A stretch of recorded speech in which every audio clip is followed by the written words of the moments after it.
Bom, vou aqui dar uma breve contextualizada sobre a ABAG enquanto entidade e o que nos trouxe até aqui, né? Como o próprio Comério comentou.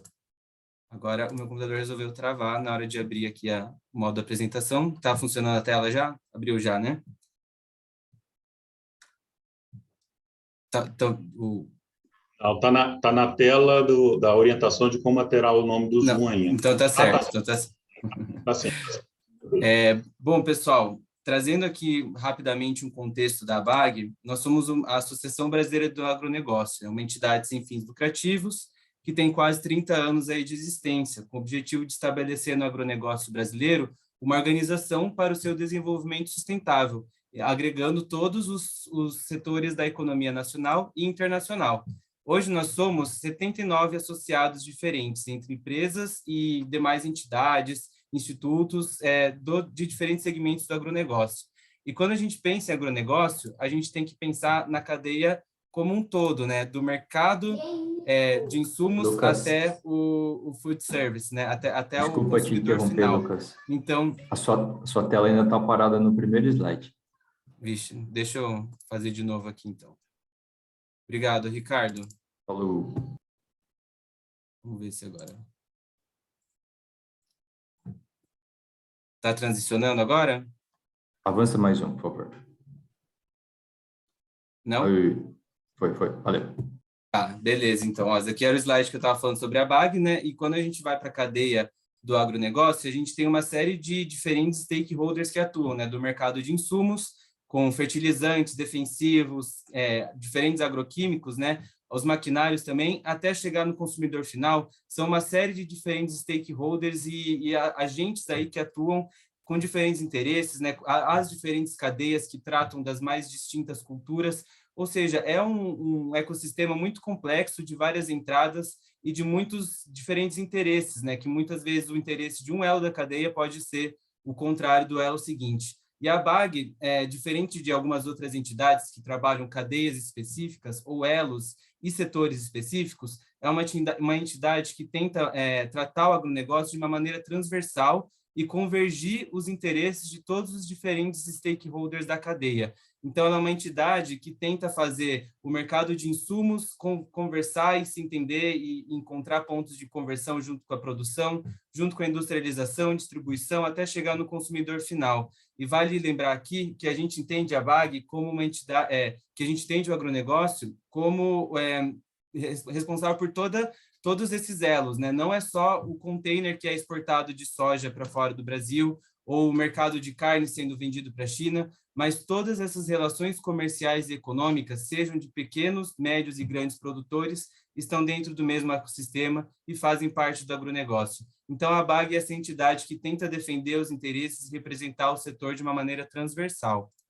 E aí, de como a gente faz isso, né? Esse aqui é um breve mosaico que fala um pouquinho das nossas atividades, né? Eu não vou entrar em detalhes em cada uma, mas a gente tem diferentes iniciativas, né? Seja o nosso Congresso Brasileiro do Agronegócio, o CBA aqui, que já está indo para a 21ª edição, que é um dos congressos mais renomados aí do setor, que reúne grandes figuras públicas para debater conceitos, definir posicionamentos e formar uma opinião conjunta do setor como um todo. Nós temos um grande trabalho de relacionamento com a imprensa, né, dando entrevistas, falando sobre o setor, falando sobre a cadeia, tentando trazer a realidade do agro para a sociedade como um todo. O GPS, que é o Grupo de Países Produtores da Sur, que reúne entidades como a BAG, mas no âmbito de Mercosul, né, para tratar interesses do bloco econômico. O IPA, né, com a FPA, que é a sede lá em Brasília, que trata os interesses e as articulações com a Frente Parlamentar Agropecuária, né, para defender os projetos de lei, as políticas públicas e demais assuntos que são de interesse do governo, que vão beneficiar e contribuir com o desenvolvimento do agronegócio. A gente também tem... Nossa, a Raíssa está comentando que a tela permanece congelada aqui. Vou tentar mais uma vez.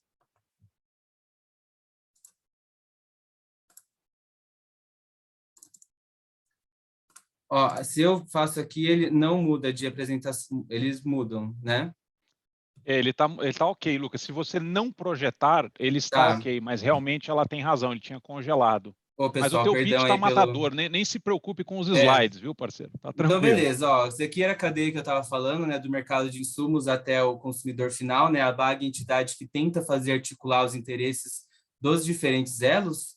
Aqui são as nossas diferentes iniciativas, né, como eu citei, o Congresso Brasileiro, presença na imprensa, o GPS, o IPA, né, que é o instituto lá que articula os interesses com a esfera pública, o PANAGRO, que é um programa que a gente desenvolve mercados e leva insumos para fortalecer o agronegócio brasileiro no mercado internacional, o IAG, que é o nosso Instituto de Estudos Agronômicos, que é um braço aqui da BAG para desenvolver projetos que vão favorecer o agronegócio, a Coalizão, que é outra entidade que tenta promover a agenda do agronegócio em conjunto com a preservação ambiental, eventos de parceiros e os nossos comitês temáticos, que são, dentro da BAG, espaços de discussão de ideias dos profissionais frente aos diferentes temas que tangenciam o agronegócio. São como áreas ali que a gente reúne os profissionais entre os nós associados ou de empresas parceiras para debater e encaminhar os principais temas e delimitar as demandas que são identificadas. Seja um assunto que precisa ser discutido e posicionado, seja um projeto de lei que precisa levantar um posicionamento setorial, uma contribuição, uma consulta pública, um apoio para um evento, uma curadoria ali de uma pesquisa, enfim, qualquer que seja o assunto em questão ali dentro do comitê, a gente tenta trazer para dentro da casa, discutir e dar o encaminhamento necessário. E aqui, como vocês podem ver, tem entre os nossos comitês, nós temos o Comitê de Inovação, que é assim como os outros, é um espaço para reunir os associados e parceiros da BAG, né, sejam de empresas do mercado de insumos, né, como a gente tem da Corteva, da Bayer, da BASF, ou do mercado de produção, do mercado de pós-porteira, as consultorias, bancos, agentes financeiros, diferentes stakeholders ali que enxergam algum valor na cadeia do agronegócio, que querem contribuir, formar alguma posição, a gente se reúne lá dentro, né? E no Comitê de Inovação, no final de 2020, nós lançamos um position paper, que logo em seguida eu vou colocar aqui no chat para vocês darem uma olhada, que era um position paper que tentava identificar a visão da inovação e da competitividade no agronegócio. Quais são os fatores, né, os gargalos, as demandas e a realidade do setor, o que falta e o que precisa ser feito para que a gente possa alavancar essa questão tão importante que tangencia ali todos os elos da cadeia do agronegócio. E aí, a gente realizou uma pesquisa quantitativa e qualitativa com o setor, fizemos perguntas abertas ali de identificação e também algumas consultas com especialistas, e aí a gente lançou no final de 2020 esse position paper, né? Aliás, foram 3 materiais. Esse aqui que você está vendo é o infográfico, que é um resumo de todo o conteúdo que a gente fez. E nesse position paper a gente elencou 7 temas ali, 7 frentes, que são os principais assuntos de interesse para a promoção da inovação e da competitividade dentro do setor, que são eles: políticas públicas, política internacional e acordos comerciais, fomento ao financiamento e inovação, sustentabilidade, infraestrutura, propriedade intelectual e patentes e o fator humano.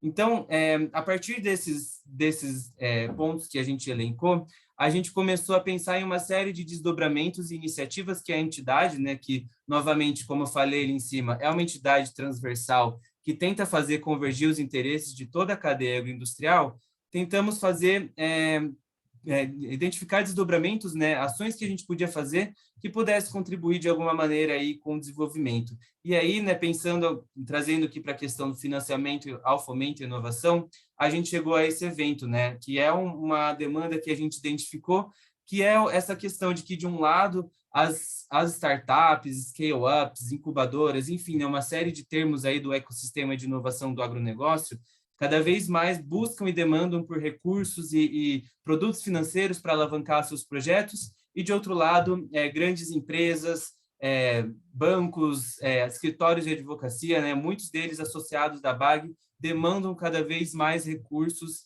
e soluções para suas demandas e seus projetos. E aí, vendo essas pontes, nós identificamos aqui, na necessidade desse evento, uma maneira aí de debater e discutir quais que são esses caminhos para o financiamento, para a inovação dentro do setor. Então, mais ou menos esse storytelling aqui, né, que nos trouxe até esse evento, que aí acabamos identificando a participação da Ariadne, da Mariana e do José Menezes para contribuir e comentar um pouquinho com a gente, né, como que está o cenário hoje, como que eles enxergam essas possibilidades, né, o que os investidores estão buscando do lado das startups, né, o que as startups estão demandando, quais são os gargalos que vocês identificam. O José Menezes, da Embrapi, também pode comentar um pouquinho, né, dos programas estatais, o que está sendo feito, o que está sendo levantado, e mais ou menos é essa a nossa ideia com o encontro de hoje. Muito obrigado. Vou passar agora a palavra para o Comério, que vai dar início aqui à conversa com os demais, e aí em seguida a gente abre para perguntas e respostas de vocês, tá bom? Muito obrigado. Obrigado, Lucas, obrigado. Acho que foi um flash bem resumido, mas e vai estar à disposição de todos esse material, caso queiram também, e fica à disposição de todos. Então, vamos lá bater o papo com a Mariana, com o José e com a Ariadne. Então, eu queria começar fazendo uma pergunta para os três, um bate-papo assim, com os três, e eu queria que vocês se apresentassem, falassem um pouco da atuação profissional de cada um de vocês, onde está inserido o negócio que vocês atuam, né, e quais são as perspectivas, o que vocês têm para nos ensinar aí, para trocar de ideia conosco com relação à inovação no setor do agronegócio brasileiro. Esses 3 pontos aí, eu sugiro que a gente comece com a Mariana. Vamos lá, Mariana. Poderia começar com você, por favor? Claro. Bom, obrigada, João, obrigada, Lucas. Queria primeiro agradecer o convite para estar aqui com vocês, na verdade, aprendendo, né? Eu acho que essa iniciativa da ABAG é extremamente importante para o setor, tendo em vista essa atuação com grande capilaridade que vocês têm. Eu acho que até a minha resposta está um pouco ligada a isso. Eu acho que a gente precisa, sim, de pessoas olhando todo o ecossistema, né, para fechar algumas pontas que ainda existem. Primeiro, me apresentar, eu sou Mariana, sou fundadora e diretora executiva da BART, nós somos uma AgTech, AgFintech, Lawtech, já fomos classificados de várias formas, mas basicamente somos uma empresa que desenvolve soluções tecnológicas para facilitar o processo de financiamento agrícola. A gente tem uma atuação muito especialista, né, na parte de digitalização de recebíveis e garantias do agronegócio, mas a nossa plataforma de serviço ela acaba sendo mais ampla e tendo serviços desde para enriquecer a análise de crédito e monitorar todo o ciclo de vida dessa dívida. Bom, e estou aqui representando também, né, a Associação Brasileira de Fintechs, onde eu sou uma diretora. A Associação Brasileira de Fintechs, ela tem aproximadamente 500 empresas associadas. Nós recentemente criamos uma vertical específica do agronegócio, né, para tratar o interesse específico das AgFintechs, ou seja, empresas que trabalham oferta de crédito ou serviços financeiros para o agronegócio. Quando a vertical foi criada, a gente tinha 4 AgFintechs, né, especializadas, 4 empresas especializadas em agro na associação. Em menos de um ano, nós pulamos para perto de 30 empresas. E apesar de ainda não ser, né, um percentual tão grande, né, dentro do universo total de associadas da associação, a gente tem tido uma atuação muito forte, principalmente no âmbito institucional. Por quê? Porque agronegócio a grande, né, o grande motor da economia brasileira. Nos últimos anos, a gente tem visto isso com cada vez mais força. E todos os elos da cadeia do agro já entenderam que precisa inovar, né? Você precisa inovar para aumentar a produtividade, você precisa inovar para facilitar, desburocratizar o processo, para ampliar a oferta de crédito para o campo. E a gente tem tido dentro da associação um interesse, né, e uma abertura muito grande dos entes governamentais para ouvir, né, as fintechs, as agfintechs, as agtechs, como realmente uma voz de peso, né, e uma voz importante para que o Brasil atinja os seus objetivos futuros. Então, dentro da Associação Brasileira de Fintechs, a gente foi convidado a integrar a Câmara de Crédito do Ministério da Agricultura, de Crédito, Seguro e Comercialização. E a gente tem a oportunidade, sim, de levar, né, esse olhar de tecnologia, disrupção, para os fóruns institucionais. Isso, para mim, é um sinal, né? Na verdade, é uma prova de como a inovação tecnológica ela não é mais algo disruptivo, uma coisa de garagem, uma coisa que a gente via antigamente, né? Uma coisa de sonhador. Não, hoje em dia é um processo pragmático, né? Um processo pragmático necessário e cada vez mais buscado pelo mercado, pelos mercados no geral e principalmente no agronegócio. Bom, Falando um pouquinho sobre a evolução que eu, pelo menos, né, eu, Mariana, tenho percebido na inovação tecnológica, principalmente no agro, eu posso falar um pouquinho aqui pela experiência que a gente tem principalmente dentro da BART, né? A BART foi criada em 2016 e o cenário de agritech, de inovação tecnológica, mudou muito nesses últimos 5 anos, né? 2016 a gente ainda tinha aquela figura de empreendedor, de startup, muito jovem, que muitas vezes tinha acabado de sair da faculdade, que tinha muita energia, muita ambição, muita disposição, mas às vezes não tinha aquela experiência, né, que permitiria a ele encontrar aquele produto ideal que o mercado está buscando, né, de forma ágil. Nos últimos anos, a gente viu uma mudança desse perfil de empreendedor para empreendedores muito mais maduros, que começaram a empreender a partir de uma oportunidade de negócio que eles identificaram nas suas atuações profissionais anteriormente. Qual que é o impacto disso? O impacto é que a gente vê startups atingindo o que a gente chama de product market fit, né, que é aquele encontrando o produto ideal demandado pelo mercado muito mais rápido do que a gente tinha antes, né? Isso acelera aqui, reduz o tempo de inovação que a gente precisava antes. A gente teve uma evolução do perfil tecnológico do produtor rural, acho que é desnecessário falar, produtor, assim, entrou o WhatsApp, ele começou assim a se abrir para o mundo tecnológico, fazer negociação, recentemente também migrou para marketplace de grãos, insumos, etc. Mas a gente, aproveitando aqui o fórum, já estou caminhando para o final, que dei meus 5 minutos, aproveitando o fórum, acho que é legal a gente mencionar a mudança de perfil, né, das próprias corporações que a gente teve ao se relacionar com startups. Quando a gente começou lá em 2016, né, as startups eram vistas, muitas vezes vistas pelas empresas, né, pelos consumidores das suas soluções, como uma solução muitas vezes mais barata e um fornecedor normal, um fornecedor tecnológico normal. Então, as empresas olhavam, falavam, olha, esse produto que você tem me atende, não atende, o preço tá dentro, tá fora.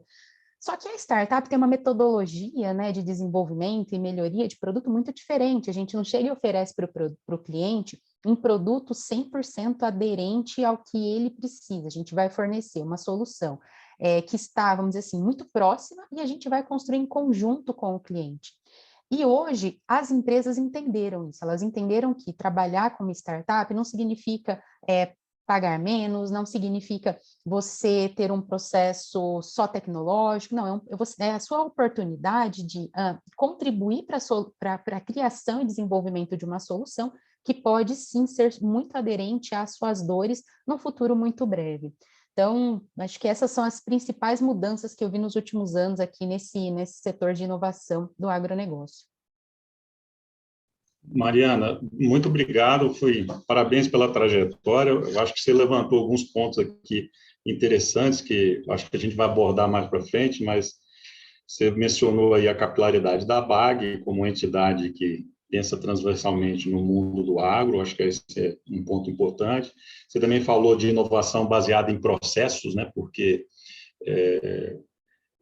esse é um tema que vira e mexe, a gente volta a falar e tem muitos gaps ainda para se avançar nisso. Você falou um pouco sobre o perfil do empreendedor que mudou nos últimos anos, e isso muda drasticamente o tempo de adesão ou de implementação de uma nova ideia, e também das startups estarem mais aderentes aos planos de negócio, às necessidades das empresas, né? Então, são temas bem importantes que eu acho que a gente vai transitar agora e falar um pouco mais no decorrer do nosso bate-papo. Aí eu pedi agora a Ariadne. Ariadne, por favor, se pudesse falar para a gente um pouco sobre a sua atuação, o seu negócio e as perspectivas suas. Claro, pessoal. Boa tarde a todos. Meu nome é Ariadne, eu sou sócia da SP Ventures. Originalmente, estou aqui representando um pouquinho também o Chico, que não conseguiu estar aqui conosco, mas obviamente um prazer da SP Ventures ser convidada nesse evento. A VAG, para nós, definitivamente é um dos stakeholders mais importantes do trabalho que temos hoje, em nosso fundo. E um pouquinho para vocês terem uma ideia, a SP Ventures começou sendo um fundo brasileiro, generalista, um dos pioneiros, aliás, em matérias de venture capital, e por aí por volta de 5 anos após de fazer os primeiros investimentos, o time fundador identificou que A maioria dos investimentos que eles estavam fazendo nesse momento, né, coincidiu com uma onda muito importante de desenvolvimento de tecnologia em agro, que foi aproximadamente 2014, 2015, e existia esse buraco, né, digamos, de um fundo especializado precisamente para tecnologias de agro, pensando em toda a força, obviamente, que existe de agro no Brasil. E isso, obviamente, a trajetória tem nos levado a ser um fundo orgulhosamente brasileiro, com atuação hoje em Latinoamérica, e sendo, obviamente, o fundo mais relevante de investimentos para a Latinoamérica. Porém, a gente, obviamente, não deixa de colocar, né, que isso, obviamente, não tivesse acontecido se a gente não tivesse começado no Brasil. Obviamente, a força do Brasil e o desenvolvimento do ecossistema do Brasil. Eu, particularmente, estou no fundo há 2 anos. Antes disso, eu tenho aproximadamente uma carreira de 15, 16 anos no agronegócio. Eu estive por aí 10 anos atuando na Syngenta, alguns anos também no mercado de capitais, mas todo me levava para agro. Eu cuidei nos últimos anos da minha atuação da Syngenta, precisamente dessa integração que a Mari coloca muito bem, né? De como, obviamente, as organizações estão cada vez mais abertas a absorver tecnologias e, obviamente, essa linguagem ficou cada vez mais fácil, né? Entre startup e corporações. E existe também uma necessidade, tá bom? Muito forte, que eu acho que tem a ver com alguns movimentos globais que estão existindo, que, obviamente, as empresas estão indo cada vez mais nessa linha. Bom, então eu estou no fundo na SP Ventures há 2 anos atrás, como sócia, junto com sócia do Chico, uma carreira também um pouco multi-agro, multi-mercado de capitais. E, pessoal, eu acho que nossa visão especificamente sobre o ecossistema é muito similar no que a Mari colocou. Bom, globalmente, a tecnologia em agro, eles começaram, né? Começou, obviamente, muito acadêmico, digamos, ou seja, existiam, obviamente, muitas empresas olhando especificamente problemas separados. E o que a gente está vendo hoje nesse ecossistema do Brasil é precisamente um avanço de empreendedores que agora enxergam, obviamente, os problemas sistemicamente, né? Aliás, o fintech, né? Fintech, obviamente, o crédito sendo algo tão importante para o negócio, para o agronegócio, a gente começou a ver pipocar essas empresas recentemente, né? Então, evidentemente, essa evolução que a gente está observando do ecossistema é muito importante. É importante falar que também para a Latinoamérica está aprendendo também dos passos do Brasil, porém, está um pouco atrás. Então, o Brasil tem hoje o potencial não só de ser esse celeiro, né, de alimentos, né, que falamos, sino também ser um celeiro de tecnologias que podem ser globais. E essa mentalidade também do founder, né, dos times fundadores do Brasil, acho que muitos deles entendem, obviamente, o Brasil é um mercado suficiente, mas a gente também enxerga que essas tecnologias podem traspassar fronteiras e ter essa capilaridade, obviamente, para outros países, né? Latinoamérica, Estados Unidos, enfim, empresas globais. E estamos vivenciando um momento muito importante, pessoal. Estamos saindo, obviamente, de uma crise de Covid, né, de um coronavírus que definitivamente deixou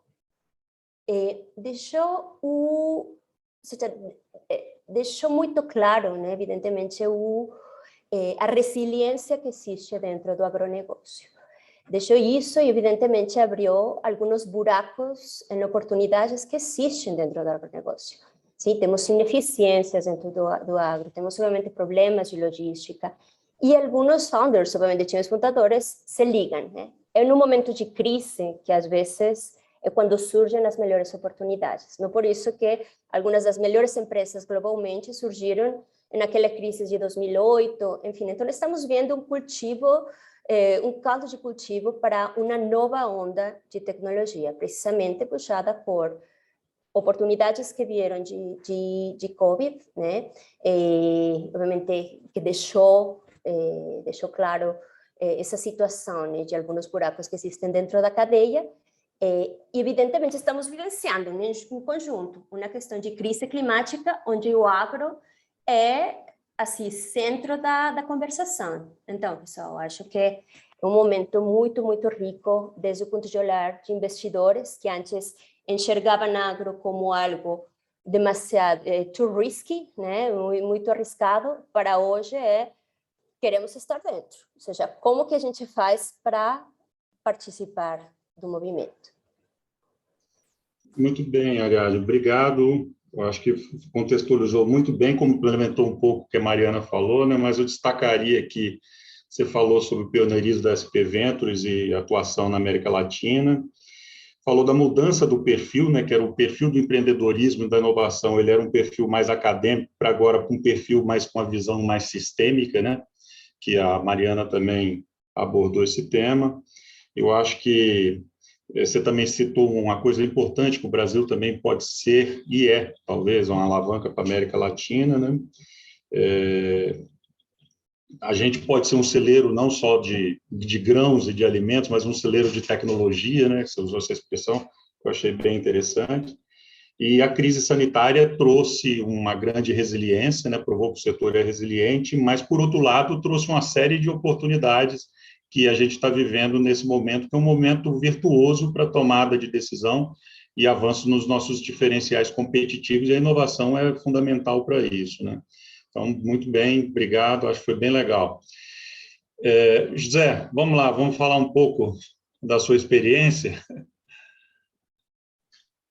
Maravilha, Comério, obrigado. Queria saudar, agradecer aí a BAG pelo convite, saudar o Lucas, o Comério, minhas colegas aí, Mariana e Ariadne, desse bate-papo, todos os presentes.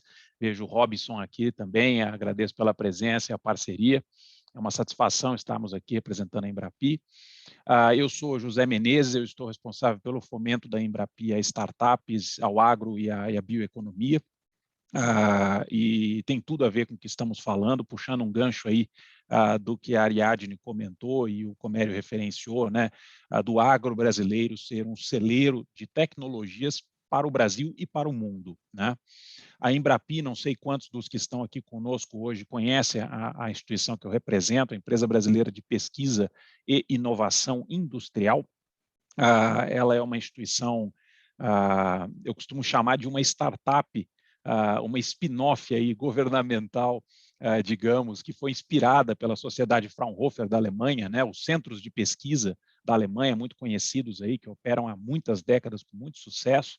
E a Embrapi ela é uma instituição jovem, criada tem 7, 8 anos aí operando, né, uma instituição jovem, que ela é de natureza jurídica privada, sem fins lucrativos, mas ela opera com recursos públicos. Então, a gente tem um contrato de gestão com o governo federal e com vários ministérios, e a partir do qual a gente recebe recursos governamentais dos impostos de todos nós aqui, para fomentarmos projetos de pesquisa, desenvolvimento e inovação que as empresas, que as startups, que as grandes empresas junto com startups, enfim, N arranjos aí, cooperativos, como a gente chama, né, ou individuais, uma startup individualmente com um centro de pesquisa, mas são desafios tecnológicos que aquelas empresas, aqueles empreendedores trazem aos centros de pesquisa que integram a nossa rede.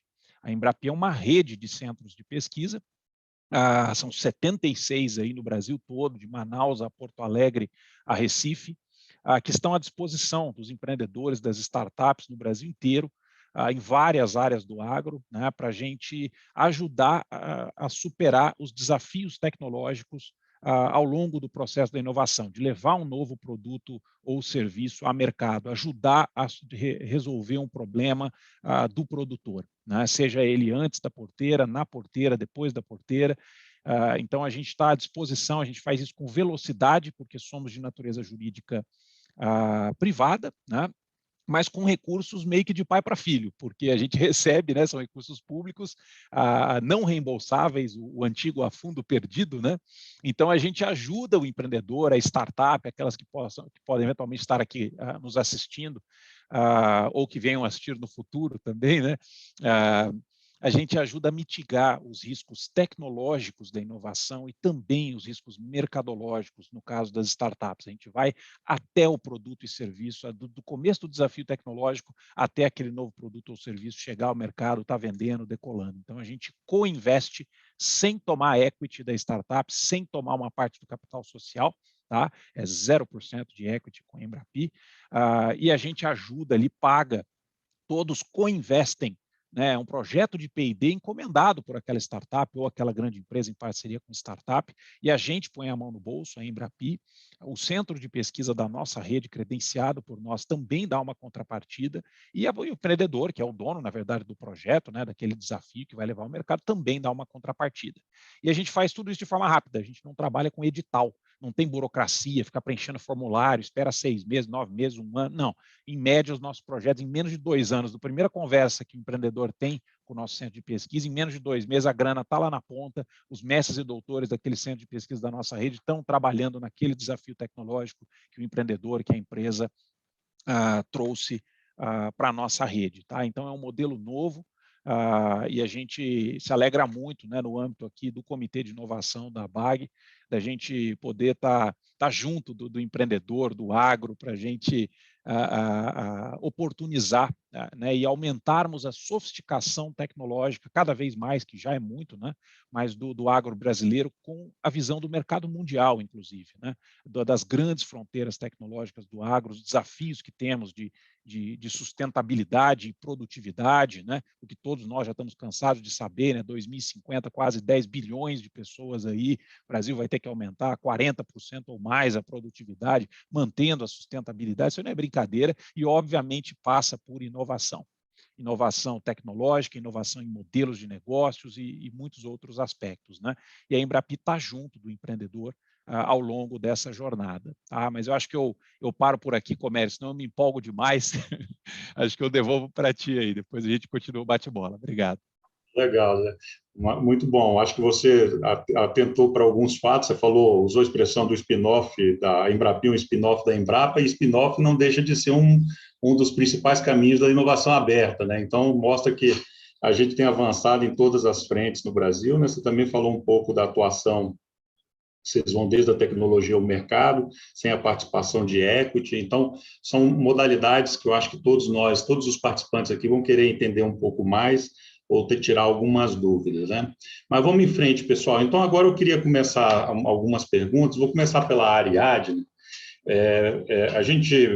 Vou te fazer alguns pontos aqui, Ariadne, mas você fica à vontade para você discorrer dentro daquilo que você acha que você pode contribuir mais, mas as perguntas para você seriam o seguinte: como que funciona o processo de captação de recursos para investimentos, né? Se você pode nos abordar esse tema um pouco, falar um pouco sobre quais as principais demandas por parte dos investidores, para que haja um diálogo mais efetivo entre os empreendedores e os investidores, né? Quais são as principais dificuldades que as startups enfrentam hoje aqui no Brasil, e quais são os modelos de financiamento? A gente tem ouvido falar de crowdfunding, financiamento coletivo e outras tendências. O que você pensa no curto prazo e no médio prazo com relação a isso? Sei que são várias perguntas aí, mas fique à vontade aí para você construir, fazer um cozido. Tá bom, Jair. Definitivamente acho que todas as perguntas se complementam, então obrigada primeiro por essa visão. E, pessoal, acho que é muito importante, já estávamos falando realmente sobre, você colocou por aí a questão de dificuldades. Na nossa visão, pessoal, uma rodada, né, de êxito ou de não êxito começa todo, pessoal, um pouco pelo entendimento do founder sobre o que ele quer do empreendimento, tá bom? Às vezes pode parecer muito simples, mas obviamente temos founders que às vezes se escutam essa questão, vamos entrar em Venture Capital. Venture Capital é só um dos caminhos que existem, né, de funding para empresas inovadoras. Então, ainda assim, bom, eu fui rejeitado por um fundo. Importante muito entender, né, que existem diferentes tipos de bolsas, diferentes tipos de empreendedores e diferentes objetivos. Começando por aí, já temos um caminho percorrido. Bom, existem empreendedores fantásticos que eles querem desenvolver negócios, né? E que eles querem fazer disso um legado e passar para a família. E isso ser, obviamente, e é absolutamente válido, e existem, obviamente, tanto anjos como por aí, bolsos que estão enfocados em apoiar esse tipo de empreendedores. Por existem outros, né, que decidem entrar por esse caminho de Venture Capital, que é onde eu tenho mais a possibilidade de falar sobre o tipo de bolsos que existe. Quando um empreendedor decide ir pelo caminho de Venture Capital, então, ainda assim existem diferentes fases, né? Então, a gente, não sei se vocês, e obviamente todo o grupo aqui, eu gostaria, obviamente, de dirigir, só para, obviamente, padronizar, né, essa questão de entendimento, as empresas e as startups passam por diferentes fases, sim? Então, normalmente, as rodadas também têm a ver com o momento no qual a empresa se encontra. O momento inicial da empresa é quase como uma criança, quase como um baby, né? Quase como um bebê que tem que ser absolutamente cuidado. Então, é muito importante para o founder também entender que tipo de pessoas, que tipo de sócios ele quer no empreendimento. O empreendedor hoje, ele deve e tem a capacidade de selecionar quais são os sócios que ele quer trazer para seu negócio. É muito importante, bom? Porque no final do dia, você vai levar esses sócios por um tempão, né, da sua experiência. Então, é muito importante que esse empreendedor primeiro selecione bem. E já a partir de aí, John, existem diferentes bolsos, né? Existe, obviamente, essa primeira rodada, que a gente chama de Family and Friends, que é sumamente importante, porque a primeira venda que você faz para os amigos, né, faz obviamente para a família, esse primeiro capital que te ajuda a começar, digamos, esse caminho de empreendedor. E depois vem, obviamente, anjos também, alguns mais qualificados que outros. Então, nessa seleção do founder, de trazer esses anjos é muito relevante também. Fazer é uma negociação, né? Entender, obviamente, o que você pode trazer na mesa para mim e o que eu, obviamente, estou vendendo para você. Absolutamente importante. Temos os fundos de Venture Capital, evidentemente, também diversos tipos de fundos de Venture Capital, João. Como eu comentei, a SP Ventures começou sendo um fundo geralista. Um fundo geralista, obviamente, tem uma capacidade, né, de ter, às vezes, uma expertise sobre o mesmo tema. Então, às vezes, empresas que são SaaS, especificamente, eles vão trazer para você um valor específico. E existem fundos como a SP Ventures, que nós somos totalmente focados, né, em agronegócio, onde a gente traz, né, abertura de portas comerciais, obviamente a conexão, né, com o ecossistema que é tão relevante para o fundador ou essa empresa começar, obviamente, a tomar os primeiros passos. Sobre a questão de crowdfunding, João, eu definitivamente vejo que é uma tendência global, né? Cada vez mais as empresas estão considerando crowdfunding como parte desse recurso que estão recebendo. Eu só deixaria o ponto é que esse crowdfunding, evidentemente, não necessariamente um smart money, né? Ele não necessariamente, a gente chama de capital inteligente desde o ponto de vista de quanto esses recursos podem te trazer a conexão que no começo pode ser tão valiosa. Então, nem ter, obviamente, o dinheiro significa ter ganho no jogo, tá bom?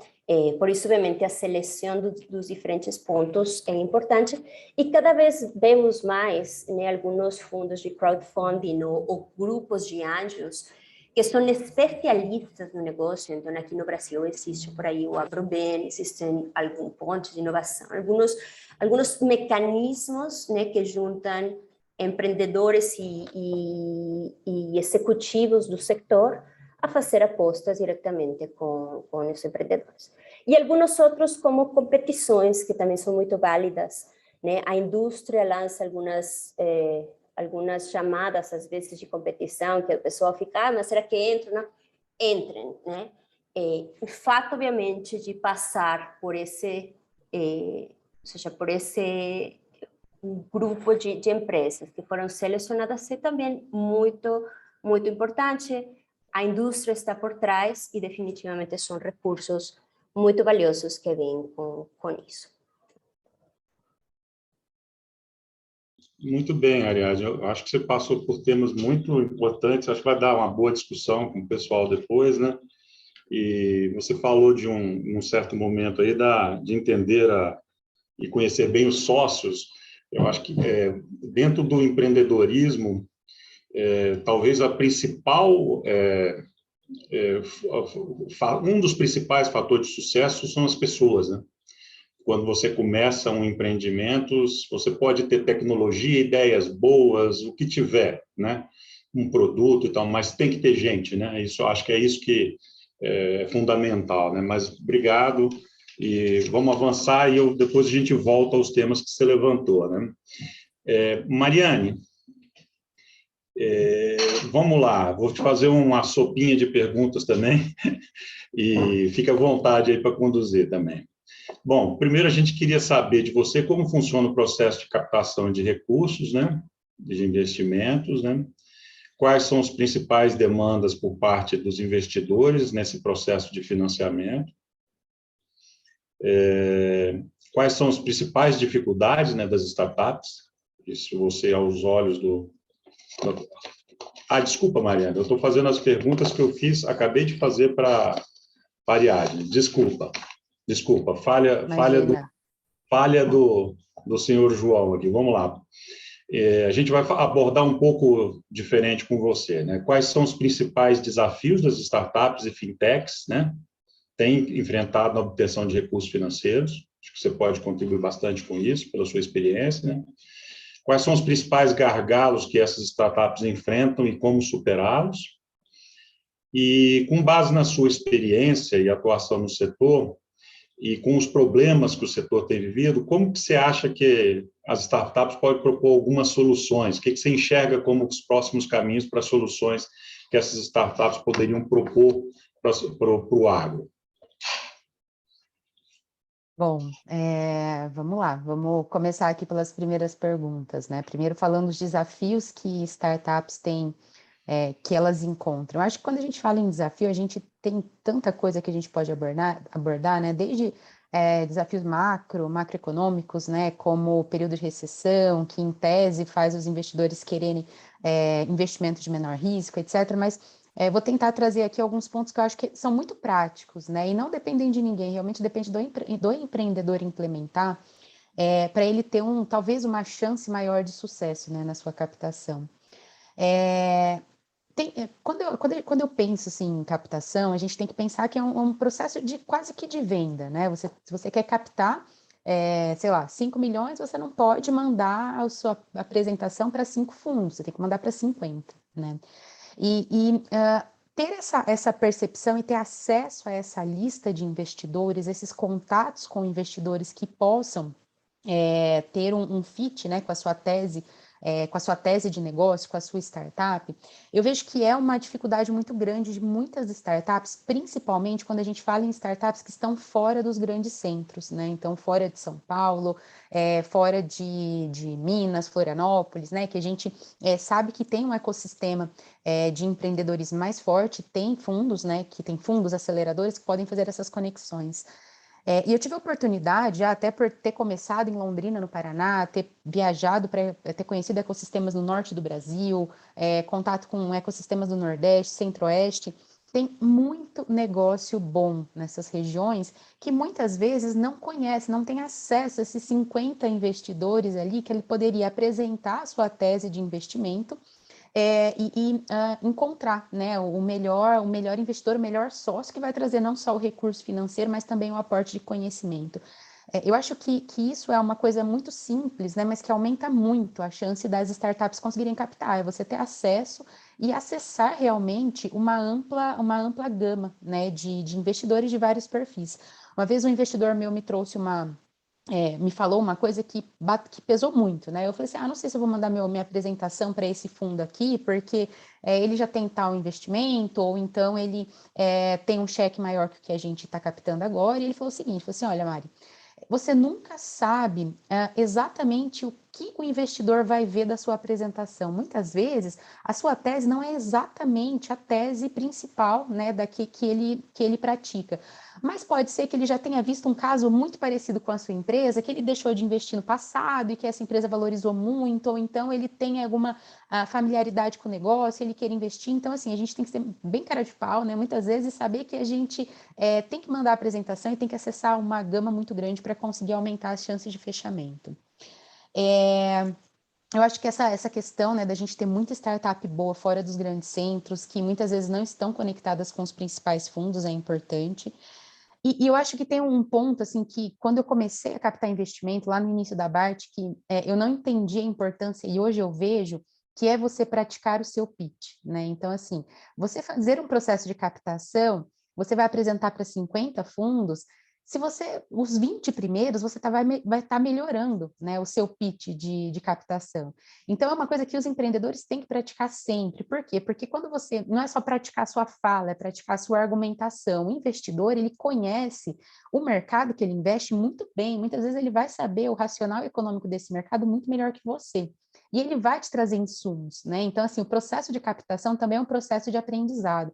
Então, os empreendedores precisam fazer isso de uma forma muito massiva, né, para treinar. Acho que teve alguém aqui que comentou no chat, participar de competições, editais é muito enriquecedor, e é mesmo, porque você está lá, você está treinando a defesa da sua tese, você vai estar sendo sabatinado, sabe? A gente aqui já teve feedback de fundos durante o processo de captação que foram excelentes para a gente repensar a nossa tese, então acho que isso é muito importante. E tem uma outra coisa que também depende só do empreendedor, e isso pode aumentar a chance dele fechar um processo de captação, que é ele não ficar só focado no produto dele, sim, na oportunidade do mercado, no potencial de receita, né, que essa empresa tem no futuro. Muitas vezes o empreendedor ele é tão apaixonado pelo produto que ele construiu que ele não percebeu que não tem mercado rentável, né? Então não compensa para o investidor investir naquilo no longo prazo, tá?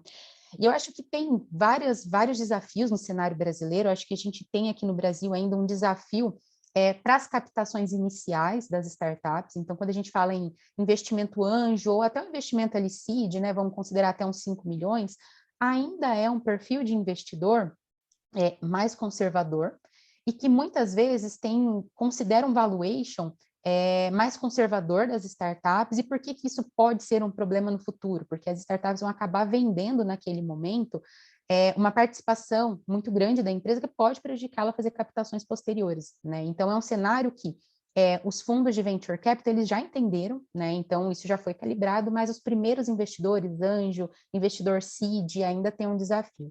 Eu acho que foi muito legal o José, né, ter apresentado aqui as soluções da Embrapi. Por quê? Porque para captar também você tem que ter o track record que a gente fala, ou seja, você tem que apresentar resultados, né, para provar para o seu investidor que a sua solução ela tem uma adesão de mercado, né, tem interesse, como que você vai apresentar isso? Você vai apresentar a venda, né, número de clientes, faturamento, etc. Só que para apresentar a venda, número de clientes, faturamento, você tem que investir em produto. Para investir em produto, você precisa de capital, né? Então você fica nesse dilema, né, o ovo ou a galinha, o dilema do marketplace, que você precisa equalizar. E se a gente, né, consegue levar também para o empreendedor essas opções, Embrapi, né, outros fundos que têm esse apoio à inovação, a gente diminui esse grande gargalo nas primeiras demandas de capital que as empresas têm. E aí, assim, a gente poderia falar aqui o resto da noite, né, a respeito, mas acho que esses são os principais pontos aí que eu acho que são fáceis do empreendedor endereçar por si próprio. Muito bem, Mariana. Obrigado. Acho que você levantou pontos importantes aqui de valuation, distribuição geográfica das startups. Esse é um dilema meu. O nosso país é um país continental, né? E o agro, por exemplo, está avançando, né? Enfim, temos que levar em consideração isso. Eu acho que já começam a surgir algumas perguntas aqui no chat, mas a gente poderia avançar um pouco mais, e aí depois a gente volta a esses temas que tanto você quanto a Ariadne já levantaram, né? Então, vamos lá, José. Vamos pegar um pouco das suas contribuições aí. São duas perguntas básicas, né? Como que as instituições de fomento e órgãos públicos têm trabalhado para a agenda de inovação para o agro, né? E se você pudesse falar um pouco mais da atuação da Embrapi, né? Você falou um pouco na introdução, mas seria bem interessante que você falasse um pouco mais.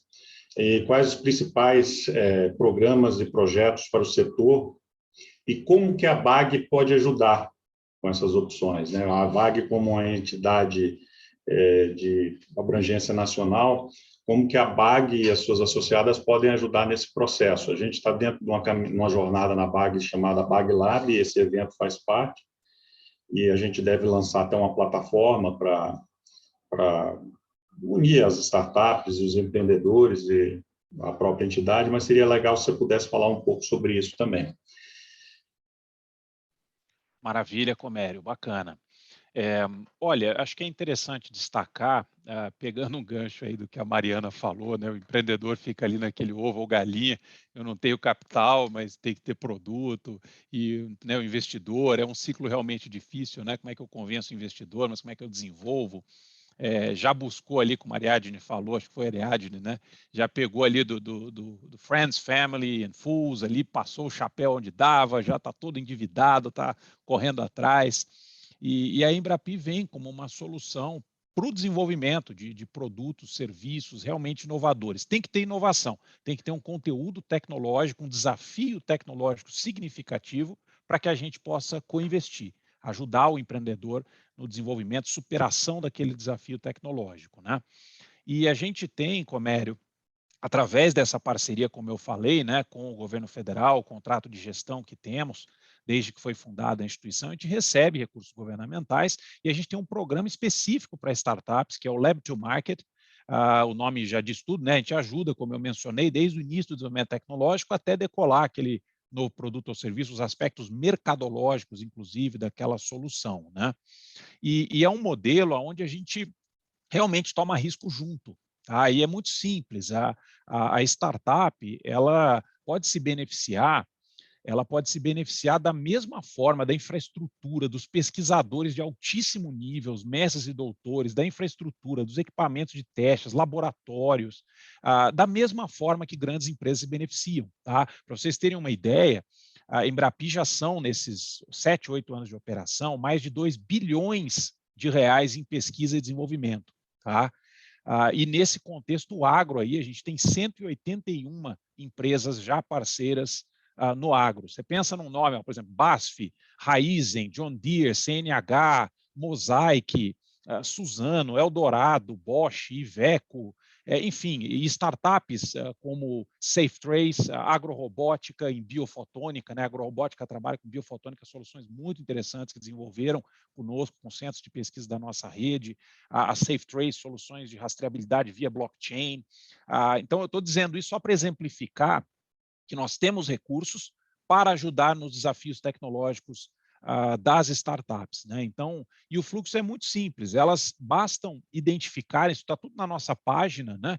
Embrapi, com 2 i's ao final.org.br, tem lá unidades Embrapi, você pode buscar pelos centros de pesquisa, pelos nomes, e, por exemplo, no agro, nós temos desses 76 centros de pesquisa que integram a nossa rede, que podem acessar os nossos recursos, o nosso modelo de gestão de projetos de pesquisa e desenvolvimento, nós temos a Federal de Lavras, a Federal de Viçosa, a Exalc, a Embrapa Agroenergia, aqui em Brasília, onde é a sede, né, da nossa instituição, da Embrapi, o CPQD em Campinas, que é muito forte no agro, em conectividade, tem muitas soluções muito interessantes, né, em IoT, interoperabilidade, fazem projetos incríveis, e vários outros centros de pesquisa, né, que a gente chama de unidades Embrapi no Brasil todo. Então, o empreendedor, o fluxo é muito simples para se beneficiar dos nossos recursos. Ele acessa na nossa página, tem lá o nome de todos os centros de pesquisa da nossa rede, ele pode buscar pelo nome do centro ou pelas competências tecnológicas. Eu estou falando de, por exemplo, a Exalc, que é credenciada na Embrapi no tema de biocontroladores de pragas agrícolas, né? Então, você pode buscar lá na nossa página, vai estar lá, biocontroladores. Aí eu vou ver quais centros têm aquelas competências, né? Em bio também tem o Instituto de Pesquisas Tecnológicas, o IPT em São Paulo, né? E vários outros aí de vanguarda, realmente com pesquisadores de altíssimo nível, infraestrutura que não perde para centro no exterior, de forma alguma para centro no exterior, né? E o empreendedor, para trabalhar conosco, ele tem que existir juridicamente. né? Pode ser uma microempresa, uma pequena empresa, até uma MEI pode trabalhar conosco. E aí eu vou dar um exemplo, Comério, financeiro até. Vamos exemplificar aqui, né? Vamos supor que é um empreendedor que está querendo desenvolver uma solução para fruticultura 4.0, né? Fruticultura de precisão. Eu vou, Embrapi, meu desafio aqui, eu quero identificar uma determinada cultura com visão computacional, né? Aplicar inteligência artificial para eu conseguir já ali na linha identificar os frutos e separar ou fazer a colheita, né? Enfim, eu quero desenvolver uma máquina com esse propósito para a fruticultura, para a cultura XPTO, né? O empreendedor identifica na nossa página o centro que ele tem mais interesse, ali já tem os contatos da pessoa, né? O gerente Embrapi, digamos assim, dentro da Exalc, da Federal de Lavras, da Federal de Viçosa, todos os centros que estão na nossa rede, e ele estabelece um contato, marca um call, marca uma reunião, um bate-papo, ele vai fazer o pitch, né? Como foi dito aqui, nós somos investidores, digamos, a gente co-investe sem tomar equity, e não é crédito, porque não precisa devolver, né? É realmente de pai para filho. O empreendedor só tem que fazer o pitch dele e convencer o centro de pesquisa da nossa rede de que aquilo faz sentido, tem potencial de mercado, né? E quando ele convence, ato contínuo, a gente aqui em Brasília, a gente não julga mérito de projeto nenhum. A gente vai lá e co-investe. Se o nosso centro, da nossa rede, ele vai conversar direto com o empreendedor, ele já tem autonomia para decidir se vai apoiar ou não. Se o centro disser, pô, isso aqui é um projeto bacana, bora colocar recurso, a Embrapi coloca ou 1/3 ou até 50% do valor total daquele projeto de P&D que o centro orçou para aquele empreendedor, né? Então, a Exalc, vamos supor, vira para o centro e fala, para fazer esse projeto aqui, vai custar R$300 mil. Vamos supor, esse projeto de P&D, ele vai durar 10 meses, vão ser 4 macroentregas, né, que o projeto vai estar estruturado, tem toda uma gestão muito robusta de projeto também, que as unidades Embrapi fazem. Esses 300 mil, vamos supor, a Embrapi vai pagar R$150 mil, vamos supor que é um projeto elegível a receber 50%. O centro de pesquisa também dá uma contrapartida, no caso deles é econômico, né? Uma parte dos custos que eles vão ter com os pesquisadores, com a infraestrutura, com os laboratórios, eles abrem mão também, quer dizer que eles também estão co-investindo aí, né? Também compondo aí a parceria, e o restante fica para o empreendedor. Então, vamos supor, era 300 mil que foi orçado o projeto de P&D. A Embrapi Central Brasília aqui vai bancar 150 mil não reembolsável. Vamos supor que o centro também vai dar outros 50 mil. Ficou faltando 100 mil reais. Quem paga esses 100 mil reais é o empreendedor, porque ele, na verdade, é o dono do projeto. Ele que trouxe aquele desafio tecnológico para o centro e ele que vai levar aquela solução para o mercado. Aí você fala, pô, Menezes, mas 100 mil reais para o empreendedor é grana para burro, né? Vamos combinar, ele já está endividado, já passou o chapéu com todo mundo que ele podia, está começando. É verdade. E justamente por isso a Embrapi tem uma parceria incrível com o Sebrae Nacional no Brasil inteiro, que essa parte que ficou para o empreendedor bancar, o nosso exemplo aqui era um projeto de P&D de 300 mil reais, a Embrapi bancou 150, o centro vai bancar 50, ficou faltando 100 mil, né? Nessa hipótese aí, melhorando a matemática aqui. Ficou faltando 100 mil para o empreendedor, que é a contrapartida da startup, que tem que pagar para o centro de pesquisa, tá? Esses 100 mil que ficou faltando para o empreendedor, para ele pagar, a nossa parceria com o Sebrae banca 70% dessa parte que ficou para o empreendedor. Tá? Também não reembolsável, também sem equity. Tá? Então, se era 100 mil que o empreendedor tinha que pagar num projeto de 300, ele vai pagar 30% disso, 30 mil reais, gente. Ou seja, um projeto de 300 mil pode sair por 30 mil para a startup. Tá? Isso aqui é só um exemplo, vai depender caso a caso, tem que ser negociado, né? Mas ele pode chegar até esse nível de alavancagem, no bom sentido. Tá? Pode sair por 10, 15, 20% o valor do projeto para a startup, com grana não reembolsável.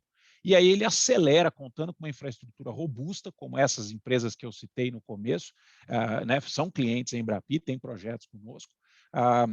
As startups também podem contar com isso. E aí elas vão ter um produto com um selo que é muito sexy, né? Para os investidores anjo, por exemplo, porque ele sabe que passou por um centro de pesquisa de altíssima qualidade. Vai ter um selo ali, Embrapi, Exalc, Federal de Lavras, Federal de Viçosa, que aquele produto ou serviço tem embarcado naquela solução, pesquisa muito séria, muito robusta, né? Então, acho que, Comério, é um panorama assim, né, de como se beneficiar. Basta as startups entrarem no nosso site, fazer contato direto. É muito ágil o modelo. Tá? A gente tem projeto que é fechado em semanas, 15 dias, 20 dias, e não tem edital. A startup conversa, faz o pitch dela lá, diz qual é o desafio tecnológico, mas a gente não tem edital porque todo mundo põe a mão no bolso. Então, não é de graça para a startup. A gente alavanca muitíssimo. Pode sair, às vezes, por 10%, 10%, 20%, 25%, 30% do que seria o custo daquele projeto de P&D, né? Mas todo mundo vai colocar a mão no bolso, tá?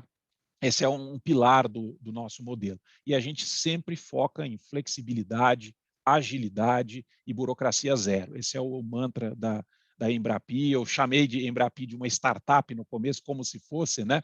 Apesar de ser sem fins lucrativos, porque ela cresceu muito rápido, como eu falei nesses 7, 8 anos aí, né? São mais de 1.500 projetos no nosso portfólio, mais de 2 bilhões de reais em P&D movimentados, né? Então, é um crescimento muito robusto e a gente pensa, para concluir, Comério, você falou da BAG, né?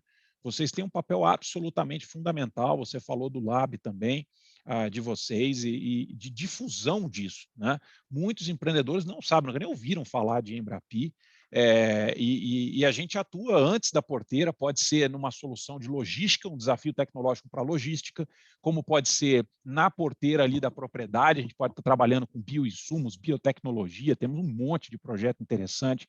Inteligência artificial, eu falei de visão computacional aqui, não foi um exemplo à toa, não, tem muito projeto de visão computacional, de inteligência artificial, né? E depois da porteira, né? Temos de blockchain, como eu falei, para comércio exterior, para asilo, para transporte, enfim, uma infinidade de possibilidades de como a gente pode ajudar o empreendedor que quer ter uma startup deep tech, muitas vezes, como a gente chama, né? De alta intensidade tecnológica também, contem com centros de pesquisa e as unidades em Embrapi ao longo dessa jornada. Muito obrigado, Zé. Muitas boas contribuições aí. Eu queria agora abrir para vocês, os participantes, aí eu pediria ajuda ao Lucas também. Comério. A gente tem uns minutinhos. Oi? A gente tem alguns minutinhos para abrir para pergunta. Nós vamos usar os dois critérios. Tem aqui o chat, que a gente pode... O Lucas ajuda aí na identificação das perguntas. E caso alguém queira abrir câmera, falar também, é só levantar a mão aí, fica à vontade. Vamos lá, Lucas. Você tem alguma coisa, alguma pergunta? Sim, no chat começa a subir um pouquinho. A primeira pergunta é do Gustavo Sartorello, tá, Comério?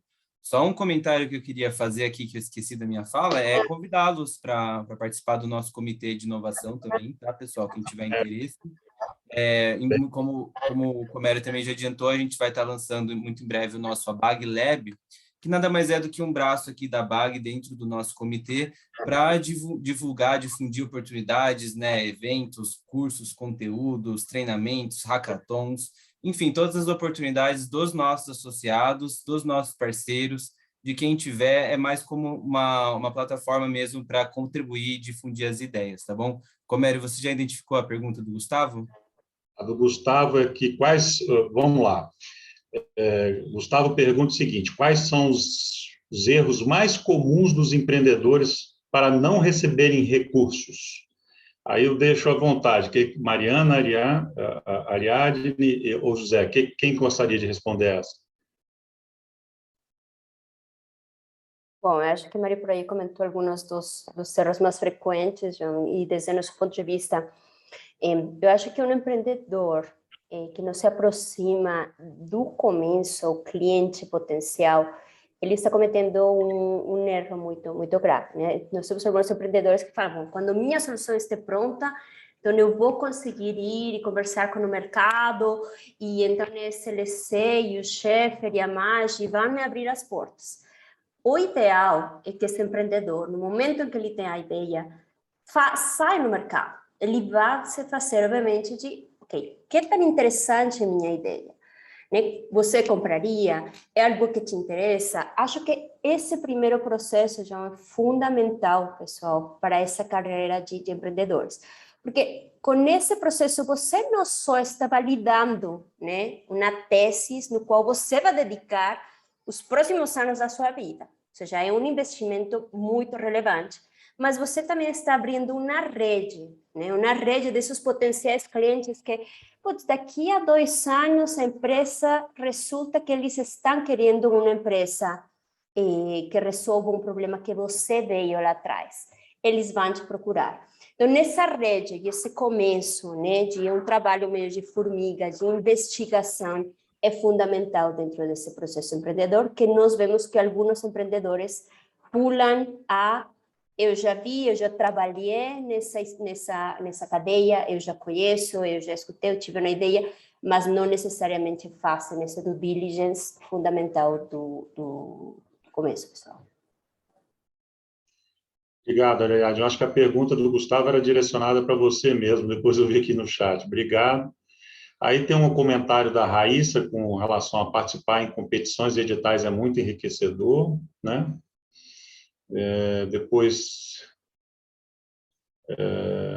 qual a estratégia? O Gustavo pergunta aqui, qual a estratégia utilizar para contornar o problema do desenvolvedor na equipe? Eu acho que Mariana pode falar ou pode contribuir com isso.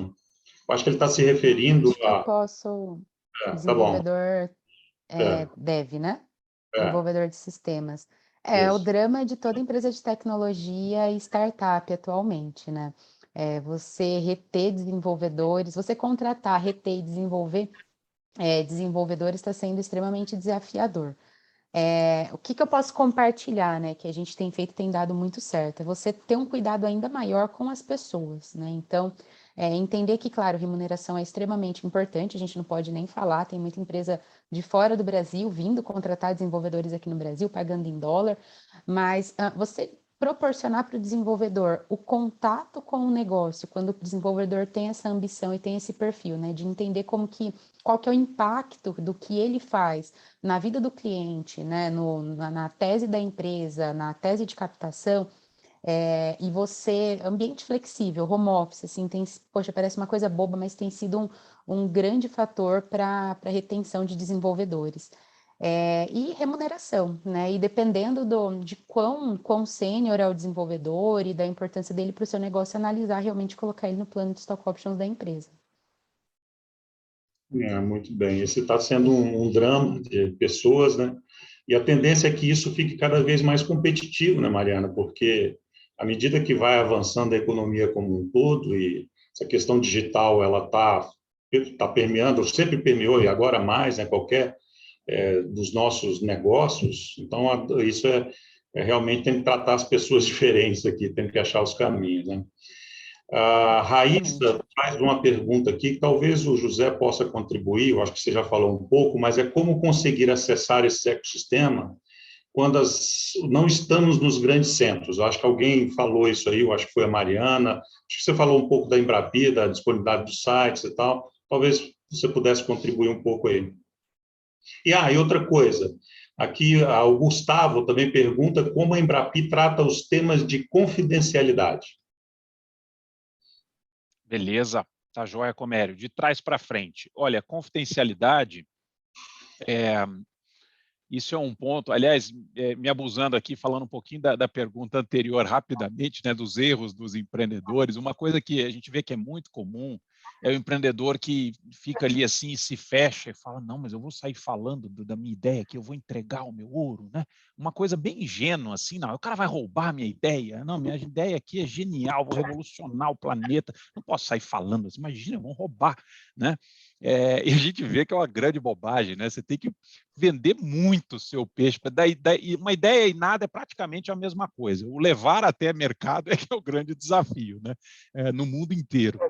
Mas a Embrapi, em termos de confidencialidade, se o empreendedor, se a empresa quer, a gente assina já no início da negociação ali com o centro de pesquisa, a unidade Embrapi, um NDA ali, né, um acordo de confidencialidade, pode ser assinado ali pelos pesquisadores que vão estar fazendo aquela interface, negociando com a startup até fechar o projeto, né?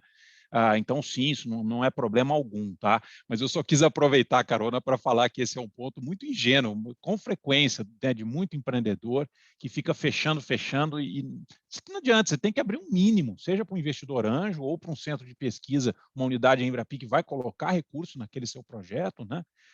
Isso é fundamental. E com relação a quem não está nos grandes centros, o ponto que a Mariana falou é fundamental. Tem muita coisa boa no Brasil inteiro. É incrível a grandiosidade desse país. Uma das coisas que eu me orgulho demais é que eu conheço os 27 estados do Brasil, fui um a um, e tem muita coisa incrível que não está nos grandes centros. E às vezes não tem uma aceleradora de startups naquele município, no interior do estado que for, né? E tem gente com ideias muito, muito interessantes, já testando, com grande, grande potencial, mas que está fora do radar dos grandes players, tá? Com relação à Embrapi, nesse contexto, eu destaco que o nosso modelo, você não precisa ter uma unidade Embrapi, um centro de pesquisa na sua cidade, nem no seu estado, tá? Não é por conta de pandemia, mas a Embrapi já foi desenhada, por ser uma instituição jovem, ela já nasceu com uma configuração, um arranjo bem arrojado, e ela nasceu para operar nacionalmente, inclusive com parcerias internacionais, que a gente tem com mais de 10 países aí, que a gente também consegue que governos do exterior, que fundos do exterior, da União Europeia, dos Estados Unidos, de vários atores aí, Israel, coinvistam na inovação da startup também, tá? Com parceiros de lá. Mas o que eu ia falar é que é um modelo nacional. Então, você entra na página da Embrapi e foque na competência tecnológica que você precisa.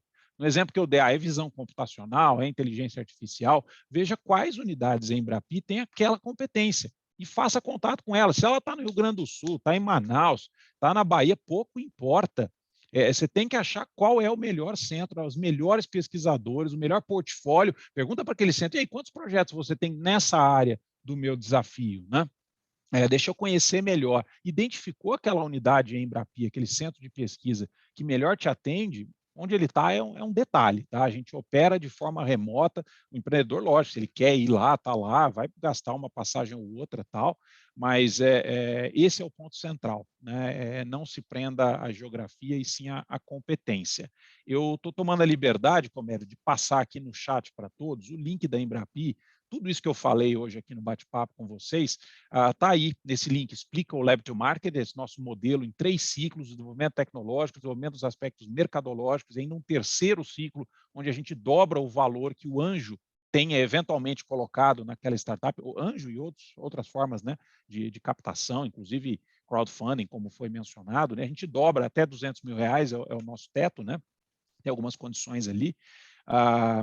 E é bem arrojado o modelo. A gente vai de ponta a ponta aí do desenvolvimento tecnológico, como eu já falei, não se prenda à geografia, e ali nesse link tem todas as informações, os centros que podem ajudar os empreendedores na jornada. Muito bem.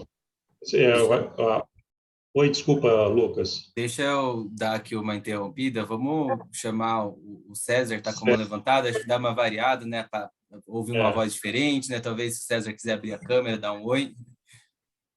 Oi, César. Oi, estou aqui. Uma boa noite para todos. Boa noite. A minha pergunta está relacionada com a empresa EDB, que ela faz polióis vegetais. É uma oleoquímica de óleos vegetais que substitui petróleo. E ela é uma empresa que eu fundei com o meu filho. Uma empresa já tem seus 20 anos e ela foi agraciada, competiu e ganhou numa competição de agronegócio, melhor ideia, junto ao FINEP. E a gente ganha com isso R$700 mil e tem que fazer um aporte de R$150 mil.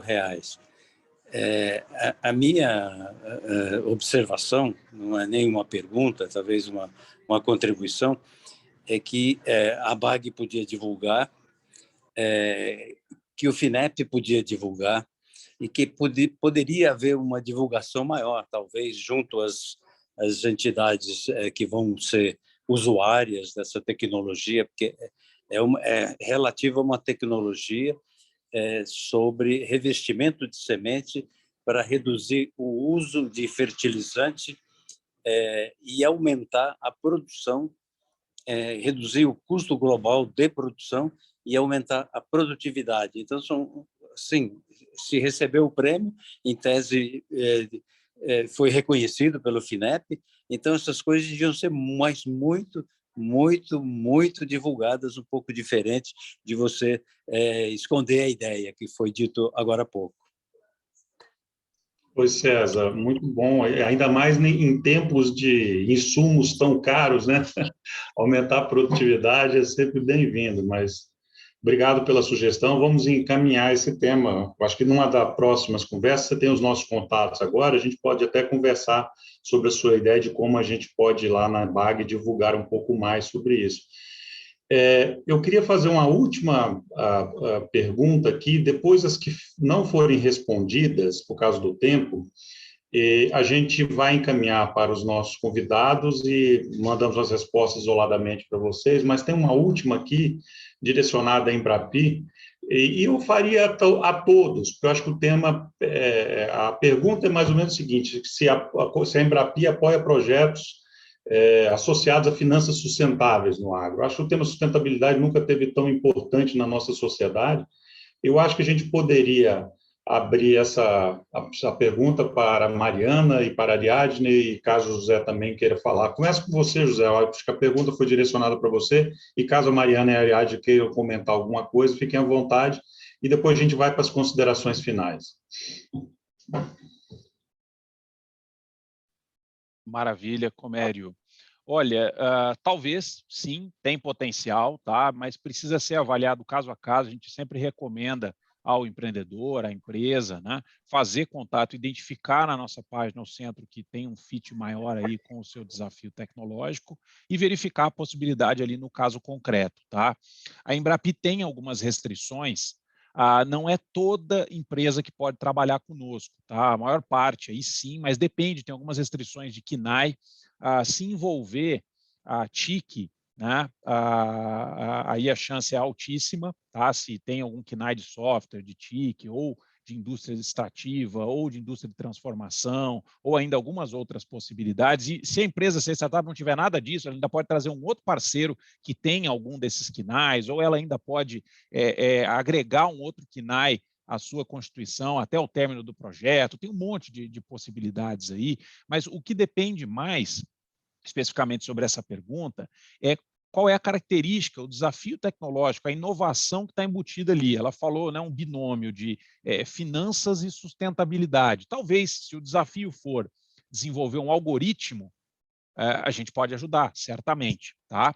Agora, depende qual é o produto que ela vai querer gerar lá na ponta com aquilo, né? Então, não dá para responder de bate-pronto, dá, não dá. Minha sugestão, converse, identifique uma unidade Embrapi, né, na nossa página, marca um bate-papo e vê o potencial de ter o apoio com os nossos recursos aí, com os recursos do Sebrae, on top dos nossos, né, se somando aos nossos, tem potencial, muito possivelmente, tá? Legal. Mariana e Ariadne querem contribuir? Sim, bom. Da nossa parte, pessoal, finanças sustentáveis hoje é uma das teses mais hot que existe no mercado. Né? Hoje, o fato de colocar finanças sustentáveis juntas dentro de uma frase vai parecer praticamente uma dicotomia num futuro muito curto. A gente não vai conseguir falar de finanças sem elas ser sustentáveis. Então, a oportunidade que existe aí é imensa. Né? Muitas das empresas de tecnologia que começaram fazendo, né, monitoramento de imagem, eles estão caminhando, muitas delas, evidentemente, para fazer isso, né, para servir como provedores nessa linha. Os bancos, né, também bancos, instituições financeiras começam a olhar essa questão de práticas do setor como uma questão de diferenciação na ponta. Então, vemos como uma tendência muito relevante, um tema absolutamente importante e um tema não só importante, mas que tem interesse de investidores de diferentes linhas, pessoal. Comério, Okay. Deixa eu pegar o gancho aqui da Ariadne, só fazer uma pergunta aqui que uma startup se manifestou, mas acho que tem várias interessadas, se caso elas queiram apresentar uma proposta para vocês da SP Ventures, tem um site, tem alguma coisa Claro, Lucas. Se Lucas. quiser deixar aqui o seu contato, né, para o pessoal que está interessado. Claro. Pessoal, para nós vai ser um prazer, né, sempre escutá-los, né, ter uma conversa com vocês. Agradecemos, obviamente, pelo tempo. Então, eu vou mandar aí diretamente o site da SP Ventures, eu vou mandar já meu LinkedIn. E pode nos procurar, né, por esses meios. Somos também bem ativos no Instagram, então qualquer coisa, obviamente, se não é por esses meios, pessoal, a gente vai ter esse contato, mas eu vou já deixar aqui no site meu perfil, para que me procurem diretamente ou diretamente no site da SP Ventures. Muito bem, Ariadne, obrigado. Bom, gente, vamos lá para o nosso encerramento. Dizem que o bom evento é aquele que fica com gostinho de quero mais, né? Eu acho que a gente vai ficar com gostinho de quero mais. A discussão foi boa, né? Mas acho que a gente pode fazer outros. Mas aí eu pediria para Mariana, depois José e, por fim, Ariadne, se pudessem fazer suas considerações finais aí em uns 2 minutos cada um para a gente encerrar o evento. Vamos lá, Mariana. Bom, João, acho que primeiro agradecer aqui a oportunidade, parabenizar, né, por vocês estarem assumindo essa posição de realmente fazer essas conexões em elos tão importantes da cadeia do agronegócio, inclusive startups agora, e parabenizar vocês, né, e trazer que eu acho que a ABAG tem um papel que pode ser muito relevante, né, com esse ABAG Labs que vocês estão montando e com essa atuação, com essa frente de inovação, que é fazer uma conexão com curadoria, né, entre as empresas, as startups e os fundos. Eu acho que os associados da ABAG, melhor do que ninguém, sabem quais são as startups que realmente estão criando soluções aderentes ao mercado. E eles podem, sim, endossar isso para os fundos que buscam essas startups para investir. Então, parabenizar vocês, colocar a Associação Brasileira de Fintechs à disposição, né, para o que a gente puder contribuir. E, novamente, parabéns. Obrigado, Mariana. Obrigado a você pela participação e pela rica contribuição aí. Vamos lá, José, por favor. Olha, queria agradecer, né, a ABAG aí por essa mobilização. A ABAG projeta uma agenda muito relevante que combina, né, isso que falamos um pouco antes, que eu mencionei, do binômio aí produtividade com sustentabilidade, e isso é muito sério, é um desafio mundial, né?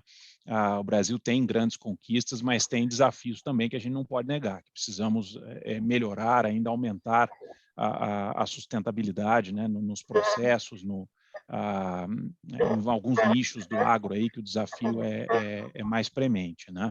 E esse processo, como eu falei antes, ele passa pela inovação. E isso tem que contar com os melhores, tem que realmente buscar aquilo que existe de vanguarda mundial. Eu acho que os empreendedores, a gente tem que pensar grande, realmente subir a régua, colocar a tecnologia para ajudar a resolver os grandes problemas. E tem investidor, dinheiro na praça não falta, né? A gente tem realmente, felizmente, o mercado aqui, seja investimento anjo, VC, nos últimos anos a dinâmica, como foi falado anteriormente, né, mudou muito a dinâmica, tanto o perfil das startups quanto dos investidores, o número de investidores, de anjo, VC, felizmente está se sofisticando bastante o mercado, ampliando a dimensão dele, e empreendedor, que é sempre muito guerreiro, né, mas com bons projetos e com tecnologia embarcada também nesses projetos, tem um grande potencial, e a ABAG pode oportunizar essas conexões acima de tudo, né, essa visão de futuro para o Brasil, para o agro brasileiro, e parabéns aí desde já pelo ABAG Lab, pelo trabalho do Comitê de Inovação, e a Embrapi está à disposição, como eu mencionei, tanto da ABAG quanto de seus associados, dos empreendedores que a ABAG conecta aí ao longo das suas várias mobilizações, todos os dias, meses e agendas aí muito interessantes de vanguarda. Contem com a Embrapi ao longo desse processo, tá? Obrigado novamente, foi um prazer. Obrigado, José. Ariadne, por favor, suas considerações finais. Claro, bom, pessoal, primeiro, muito obrigada, obviamente, pelo convite, foi um evento fantástico, sempre, obviamente, é gostoso, né, estar ativamente dividindo ideias, entendendo, obviamente, diferentes pontos de vista, e com relação, obviamente, a oportunidades, hoje é muito interessante, né, ESG, toda a questão de agenda de impacto, ele se colocou de moda nos últimos anos. Interessante, obviamente, que a inovação em agro sempre esteve atrelada a uma cadeia de impacto, né? Então, obviamente, fazer algum tipo de inovação em tecnologia, em agronegócio, sempre está atrelado a obviamente, a um processo de impacto. E isso é muito relevante, hoje é muito necessário, né, no sistema. E em algum momento você já me perguntou o que o investidor está procurando. Praticamente é isso, ou seja, bons investimentos que tenham um retorno financeiro alto, mas que sejam de alto impacto. E no agro encontramos isso, no Brasil encontramos isso. Então, novamente repetindo, realmente somos uma região que pode se transformar em um celeiro de oportunidades de tecnologia. O que a BAC, obviamente, pode fazer, não, da maneira que vocês estão fazendo aqui, Lucas, é isso, né? Está hoje de moda, né? Essa questão de ser matchmaker, né? Do amigo, de apresentar. É isso, obviamente, o que os empreendedores precisam. Ser, obviamente, matchmaker, apresentar, obviamente, com potenciais clientes. Eu acho que nem todos os clientes estão super abertos às novas oportunidades, mas, evidentemente, assim, escutar, né? Ter essas discussões é absolutamente importante. E acho que vocês têm hoje na mesa, né? Diferentes players, e é praticamente colocá-los juntos e fazer essas conexões. Então, parabéns pelo evento, um prazer estar aqui com vocês e, evidentemente, contem conosco nessa nova trajetória. Bom, obrigado, o Ariadne, obrigado a Mariana e ao José e a todos que participaram. Acho que o tempo foi adequado para as discussões. Foi o primeiro de uma série de eventos que a gente pretende fazer, né, dentro do contexto do Comitê de Inovação e dentro da nossa BAG.